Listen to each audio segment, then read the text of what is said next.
From RFN Studios, this is Radio Free Norfolk.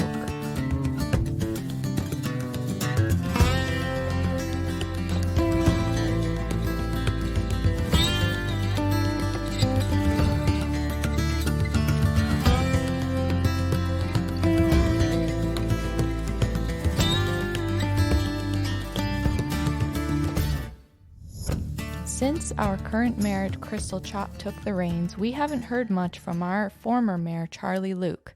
Until now. We sat down with Charlie and got to know him a little better. You were a farm kid, right? Yeah, I was born here a long, long time ago in the county, in NGH. I'm the second of 6 boys. My dad was a laborer for 37 years at the American Can. We lived on a farm on Hillcrest Road, and I still to this day live on the same road. I'm a graduate of Walsh Public School, rural school, and then I went to high school in Port Dover at PDCS. Lived in Dover for 2 or 3 years when I was first married and started a family, and then we built our home on Hillcrest in 1978, and we're still there 42 years later. Although the 3 daughters, I have 3 daughters, they're all grown up and married. Now Diane and I have 8 grandchildren, and we're here till the end. They'll take us out of Norfolk in a pine box. So are you still? I was told that you took over. You came into retirement to be a principal again. Well, I came out of retirement to do supply principal work, and I have had 2 placements. After the election of 2018, in April of 2019, I was 3 months at Houghton filling in. Right. And then in December, I went to Walsh to fill in, and I was there till the end of March. I really enjoyed going back and filling in part-time. It's great. And you said you went there when you were a kid? Oh, yeah. It's rather interesting that I was there right till the end of grade 8, and then here we are many, many, many years later, right back to the same school you started out in. How has teaching changed from when you first started out? Like now, correct me if I'm wrong, but didn't you got a late start to teaching, right? Yeah, I was unable to go to university when I got out of high school. There just wasn't any money to send me off or my brothers to university. So I did my 3-year BA work by driving to Hamilton in the evening. I worked at Stelco. In the meantime, I had 9 years at Stelco, Lake Erie. And so by the time I got to Teachers College, I had a total of 12 years of work experience. So I was 30 years old when I finally got through Teachers College, and I retired just shy of 30 years of teaching back in December of 2013. So were you a teacher when you first ran for the council or no? I was actually working at Stelco in 1980. I was 27 when I first ran. I had some dealings with the planning department, primarily at that time. It was Haldeman Norfolk, and I got very frustrated because it seemed I couldn't get my local councilors that were elected at the time to come out and look at the application I put in, and I finally, after 2 years of this, got the severance for our house. Well, that kind of got me involved in the process, and I kind of thought afterwards, gee, you know what? I think I could do better. I think I could provide better service for people than what I've got. And I don't say that disrespectfully. It was just amazed me that people you elect to make decisions aren't interested in showing up and talking to you about your proposal. So that's what sparked it. Yeah, it wasn't going to be this long. After such a long political career, we wondered how Charlie felt looking back on his defeat in the last election. Although certainly when I was defeated in 2018, I wasn't sad or upset in any way, but I know I missed a tremendous opportunity had I been reelected to work with some youth and some young new counselors, and that was really an opportunity missed for me because I know I would have enjoyed that, and I think some of my experience would have rubbed off, and it's not an easy job, so I feel for them. And then of course now with this the COVID-19 or the coronavirus on top of this is not a good time for these young folks, and I really think about them a lot. That was an opportunity I felt that I'd missed. I would have really enjoyed, but other than that, I've been just so fortunate. I've had all those years. You think what happened at the end, you didn't see it coming, but I don't focus on that. I just think how lucky I have been to have participated in 13 elections. 12 of them I was successful. People have been so generous to me over the years, and I thank them for that. And it's what politics is. People want change. Look back at it and you sort of put some time between why did things turn the way they did. And as I look back 2 years later now, I sort of can put into perspective things that happened. And there's no question that it is really, really, really a different game now than it was, say, back in 1980 when I was 27. Back then it was more like you wanted to serve your community, you put your name on council, and I don't want to say people put you up on a pedestal, but they certainly respected the fact that you were willing to come forward and do that job that a lot of people didn't want to do, and it really didn't pay very much money at all. And of course, you didn't do it for that. If you do, you're crazy. And I think the difference today too, and there's a number of differences, but one specifically that I noticed today, and it particularly relates to social media.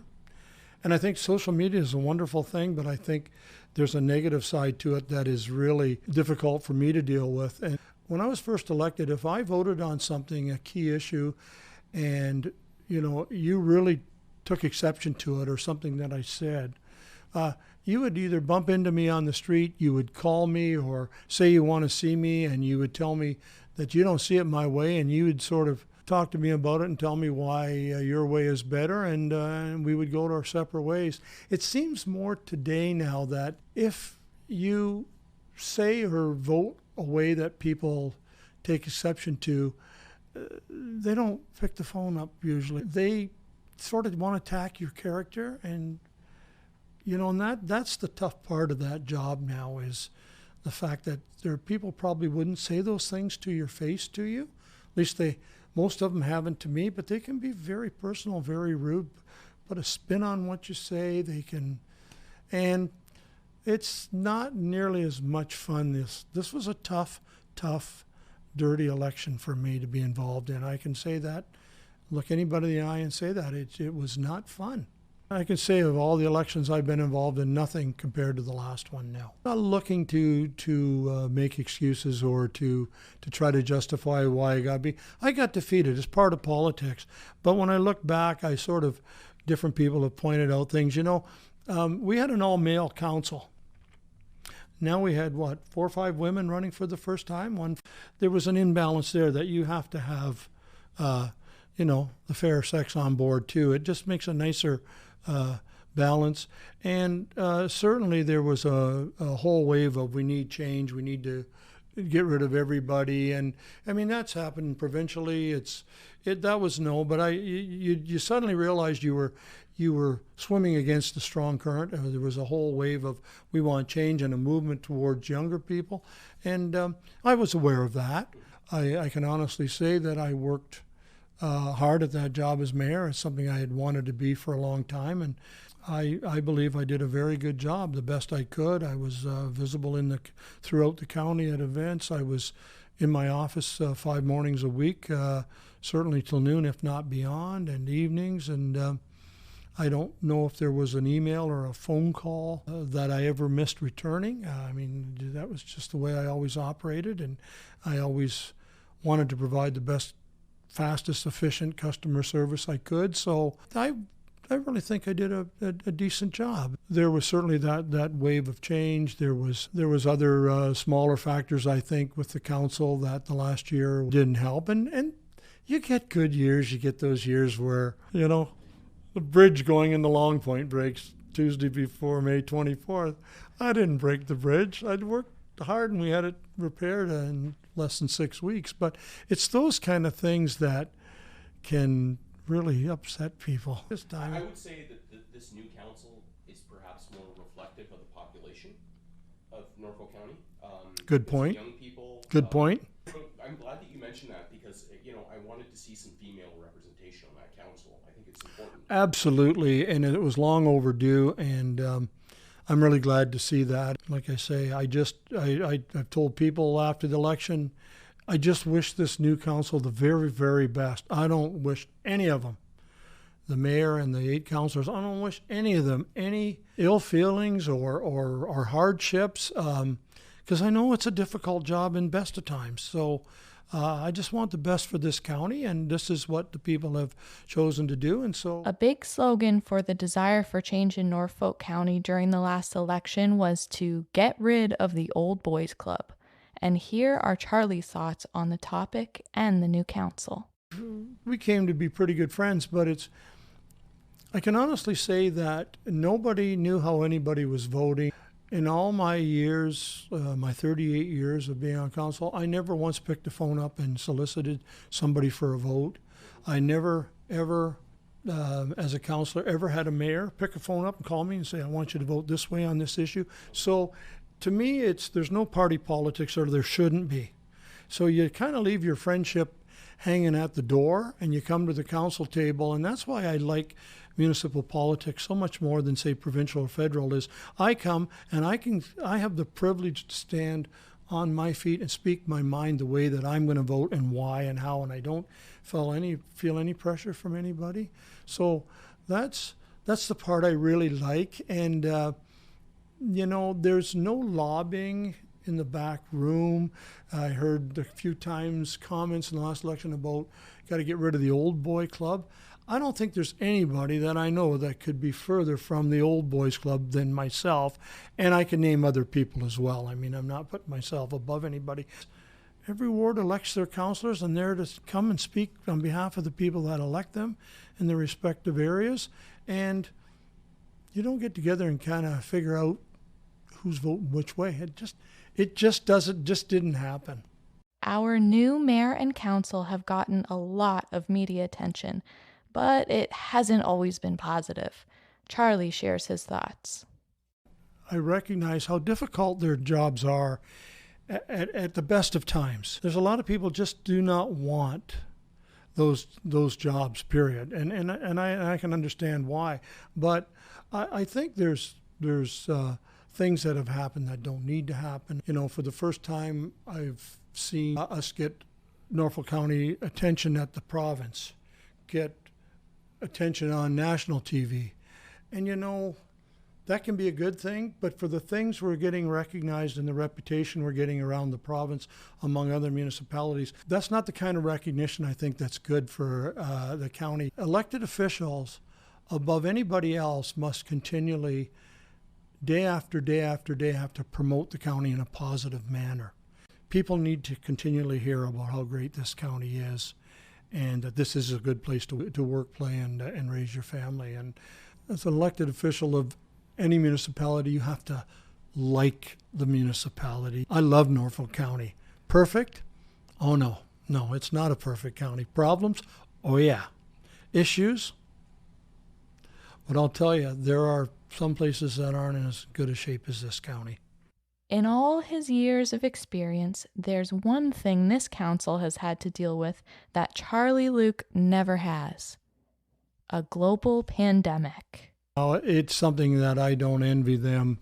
Obviously, I was mayor. You'd have to deal with it just like they are. But the difficult thing, I believe, Kate, with this COVID thing is, I was just talking to a fine gentleman, an elderly fellow yesterday, that called me and wondered if this council had the right to force people to wear masks inside of public buildings, etc. And I said, well, I'm not really up too much on the provincial legislation, so I'm not a lawyer. I don't know what legally you can do and you can't do.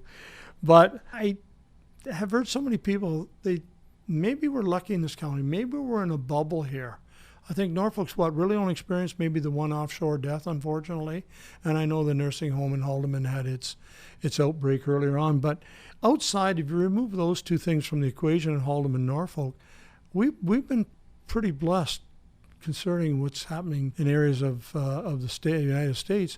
And it kind of bothers me a little bit that there are people that they think this whole thing is a conspiracy, it's a hoax, it doesn't really exist.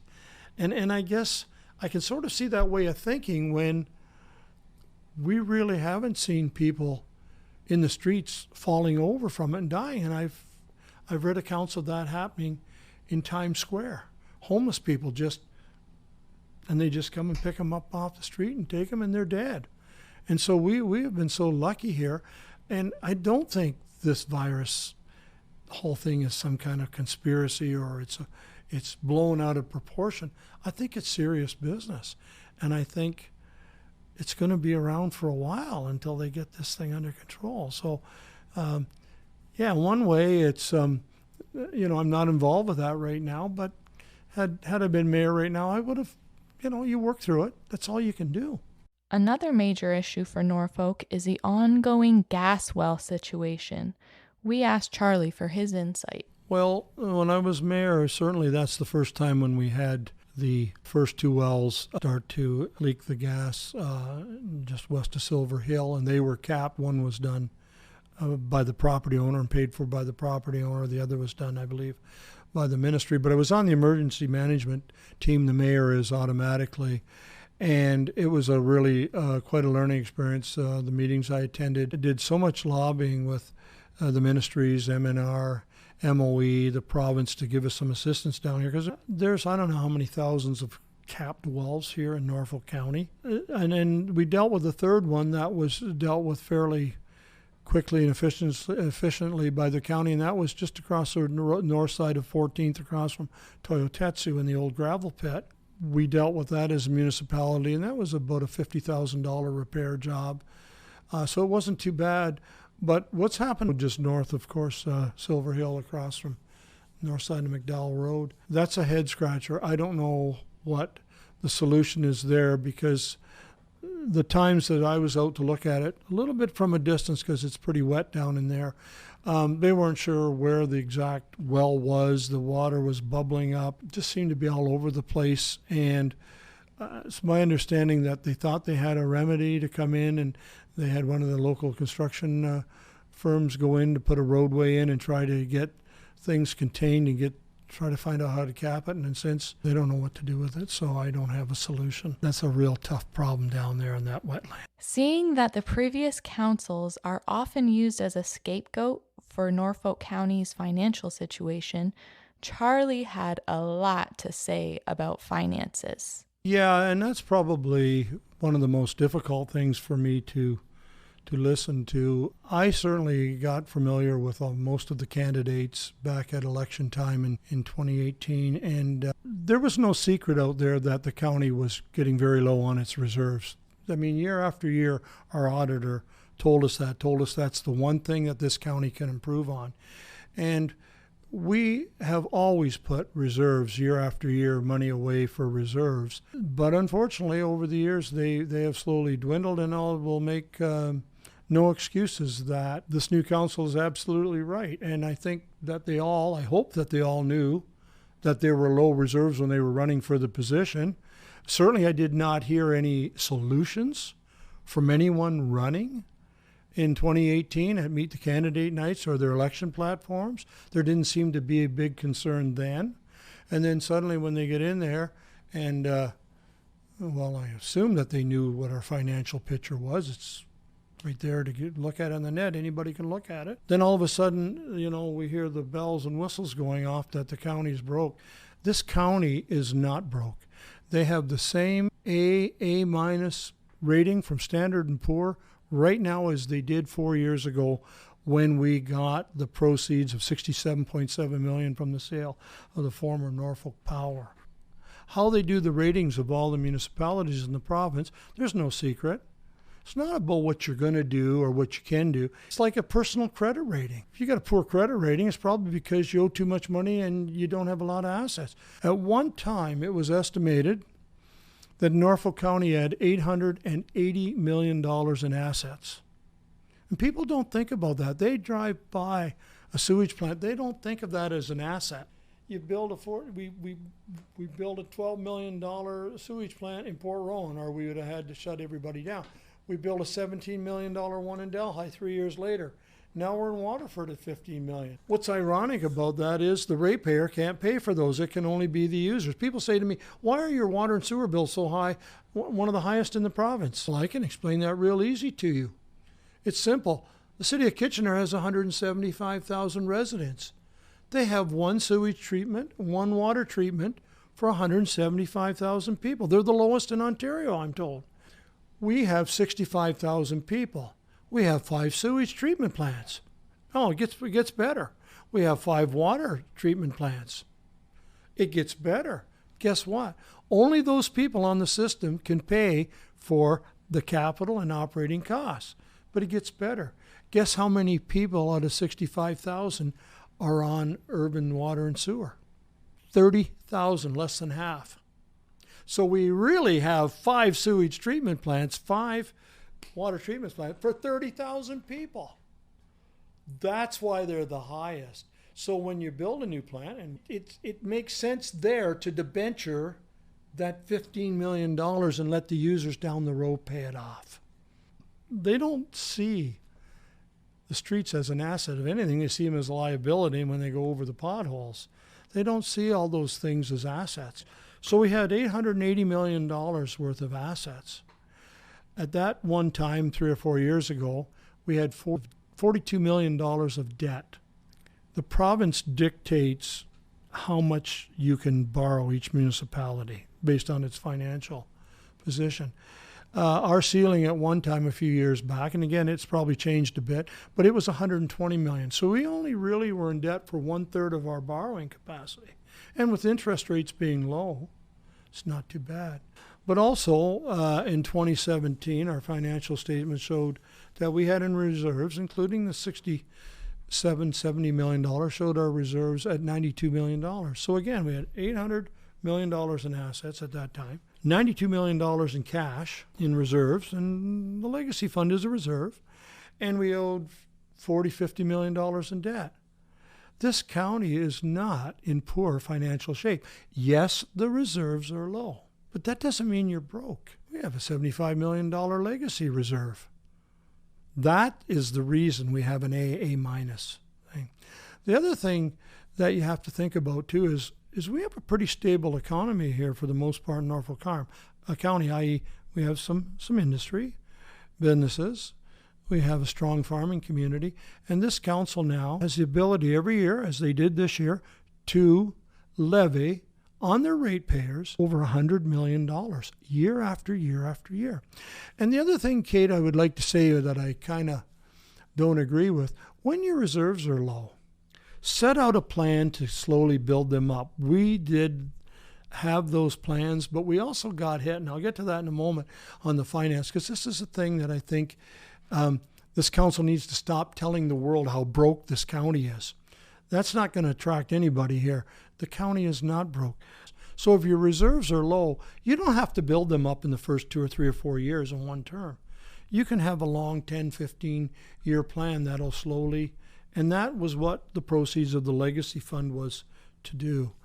Outside of the reserves being a bit low, I think the county's in pretty stable condition, and our Standard & Poor rating says so. What hits your reserves are the unknowns. Things you didn't budget for, but you got to fix, like a gas well that you didn't know back when you set the budget in January was going to blow in June, or a bridge that's going to break. So you have a choice. We'd have no money to fix the bridge at Long Point. Do we go to reserves or borrow the money and fix it?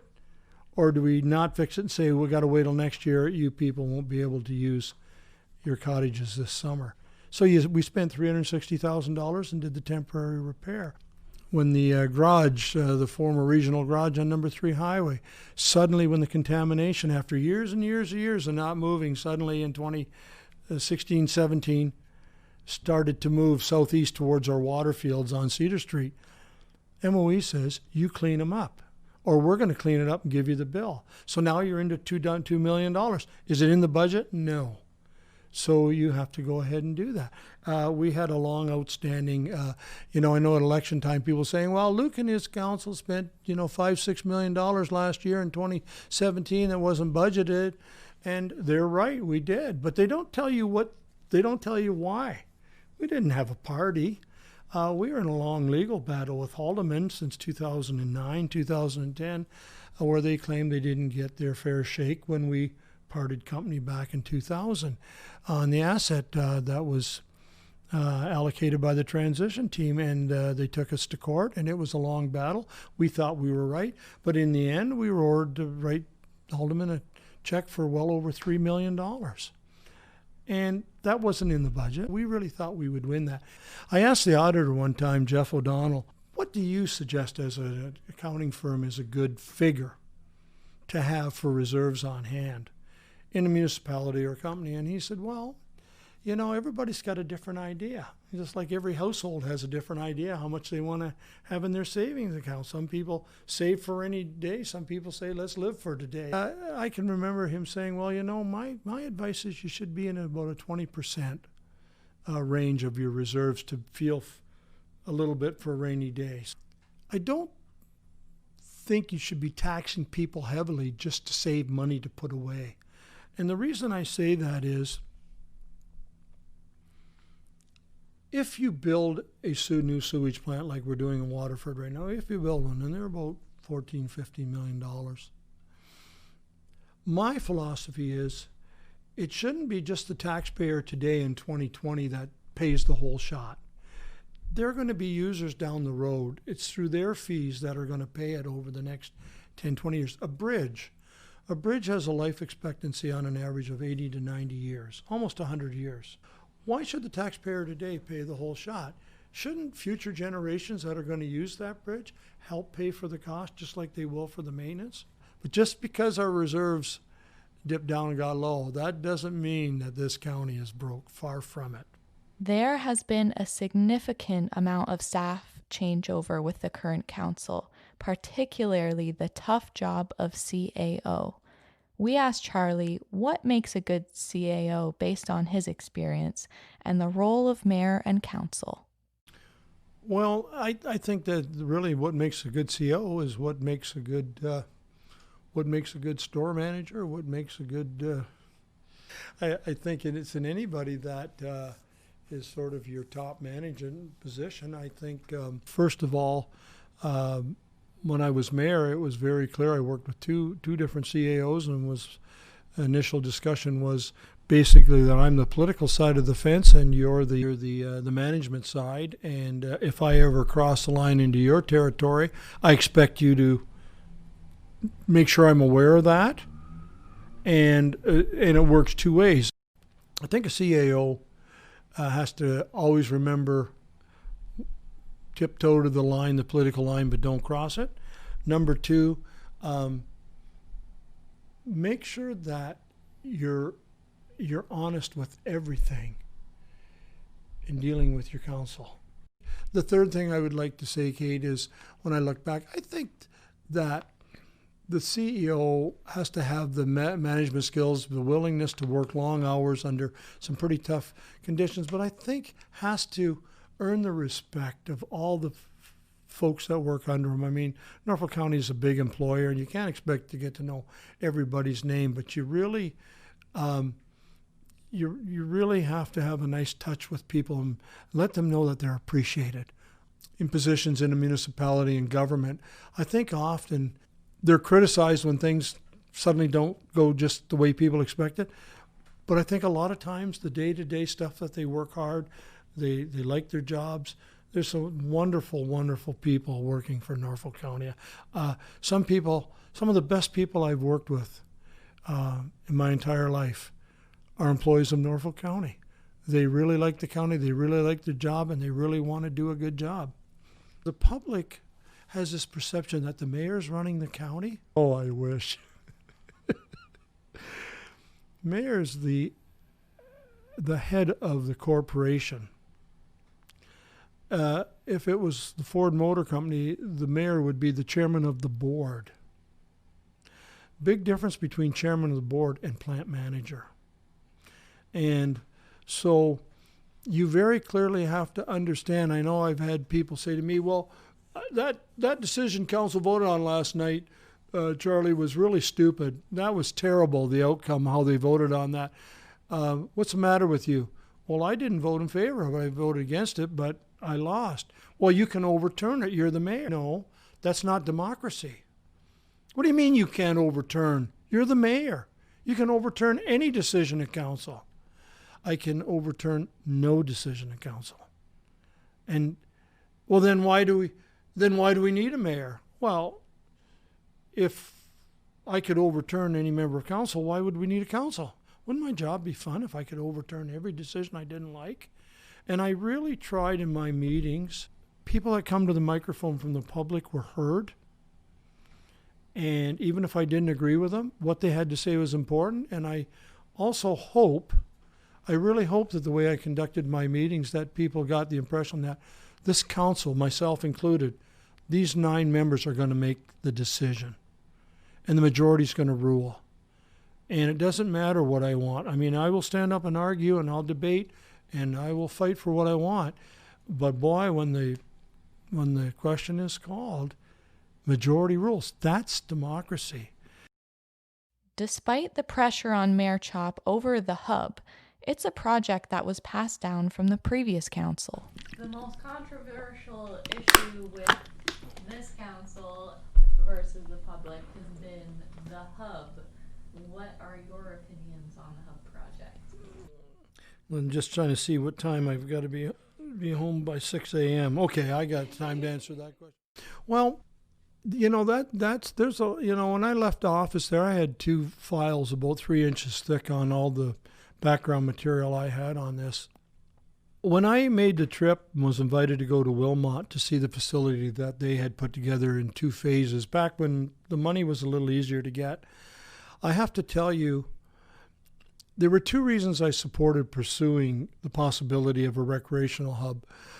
The first one was that Wilmot got, on their $40 million project, they got 2/3 funding. So basically, when you see the pool and the arenas and the senior center and the walking trail and a few other facilities in there, when you see what they got for their share, taxpayer, for $13 million, oh, I don't think I've ever seen a more beautiful couple of swimming pools and wading pools for seniors therapy. So it seemed to me that what Wilmot put together was very similar to what we were looking at here in Norfolk County. And where this original idea came was back many years ago. Norfolk County, in its first 5 or 6 years of operation, recognized in the 10-year capital forecast, we call it, that the rec center pool wasn't going to last forever. The ice surface always seemed to be something there that wasn't right.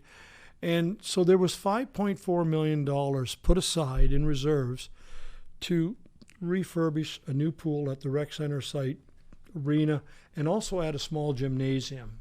At that time, in those days, it was felt that the municipality didn't own a gymnasium. We had the schools, but it was something that would be very valuable to have. When I saw what Wilmot got for 13 and that we'd put $5.4 million aside, and I thought, this is worth pursuing, but it would have to, I could only support it if it had got the 2/3 funding, because basically I don't think that Norfolk County can afford to spend another $40-50 million in debt for one facility. Personally, I will be very, very surprised if Norfolk gets any money for this. I don't think the province is happy with Norfolk County right now, and I don't think with this virus and a number of other things, I don't think that these recreational hubs are the priority. Maybe they were 4 or 5 years ago. The site that this council chose, the previous council, it didn't even make our short list from 13 down to 5. We had chosen a site that was much different from the site that they chose, and that's fine. It's in their lap. They can choose the site they wish, and we'll all live with it. We looked at property that was agriculture, and agriculture was going from 20 to 25,000 acres. So if you multiply 20 times your 25 acres, you're under $500,000 as opposed to 3.3. We had agricultural property that had services at the front of the property, had some existing recreation facilities already there next door, and connected right on its edge to a walking trail. To me, that was a far better site than what was selected out here. It's a really, really tough concept to sell to this municipality because it's so diverse and spread out. That's always, to me, been one of the difficult things about Norfolk County is the diversity of it and the geographical. I mean, people say the county's too big, it's not big enough. I think personally a municipality of 65,000 people, the size of Norfolk County geographic, is a very nice sized municipality. It is so diverse, the needs. The people in Port Rowan have a total different way of thinking about what they want from this county than, say, the people in Port Dover or Waterford or Delhi or Simcoe. It is really a challenge geographically and politically. So I think that there's nowhere in this county you're going to put a 40 or 50 or 70 million dollar hub and have a lot of people happy. Are there benefits? Absolutely. I don't know if it's as important right now in 2020 as it was even 2 years ago. And here we go back to the financial thing. If we're so far, our reserves are so low and we're such financial dire straits, I'm not sure if we put up a $60 million project and we got to pay 20 of it. I'm not sure how that makes anything better. And is that really where we should be putting a $20 million debenture rather than in some of our harder services? Let's say that they decided, oh, we got some funding for a hub. We're going to take 20 million out of that 70 and put it on the hub. Okay, it's debt. Doesn't matter what. But when you take the overall general debt of the county, then every ratepayer, whether you use the hub or a specific project, everybody benefits.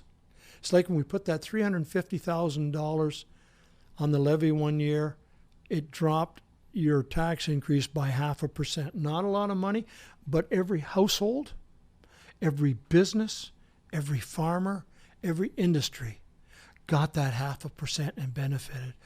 And nobody, the phone never rang once. If you have become our mayor again in this term, what are some of the priorities and maybe future projects you had envisioned for the future? There's all kinds of things that we could do. One of the things that I campaigned for, but it really kind of didn't, was never ever raised by anyone or questioned me about it. It was in my flyer was, there has been a lot of concerns with people about removing snow from in front of your sidewalk in front of your resident. Okay. And I've always struggled with the fact that a municipality, it can put a sidewalk in front of a person's house on the county property, but put it in front of your house, even if you don't want it. That's fine. It's municipal property. Can put it there. Fine, you put it there. But now I can force you by a bylaw to clean a sidewalk that it's not on your property. You didn't put it in. There's something to me that's wrong with that. I had proposed that we start as a pilot project, and I don't care if you draw the names out of the hat, but pick one of our urban centers the first year and buy the machinery. And we had a report come to council on my request, and it said down the road you could phase it, but over the years that you would need approximately, how many 100,000 was it to buy the equipment, and our people could have a consistent level of clearing the sidewalk, and not just in the downtown cores, but in all of the sidewalks that we own in the county. So that was one thing that I thought we need to do. Many municipalities have that. Every sidewalk is cleared. Well, I think it's a public safety issue. Well, it's a liability issue, but then you get that consistent where the whole street is done, because some people do it and some don't. So that was one thing. The other thing that I thought needed to be started is we really need to start to look at green energy more. We needed to look at starting to get some vehicles that plug in at night and put a station in over here, and encouraging green energy and start looking at efficiencies that way. We needed to keep an eye on the financial picture, and certainly the reserves had to be built up. And James Johnson, our former treasurer, he was working on a 20-year financial plan for the county of something he was going to bring to council that would sort of take 20 years to put the ship really, really in top shape. And with this council being so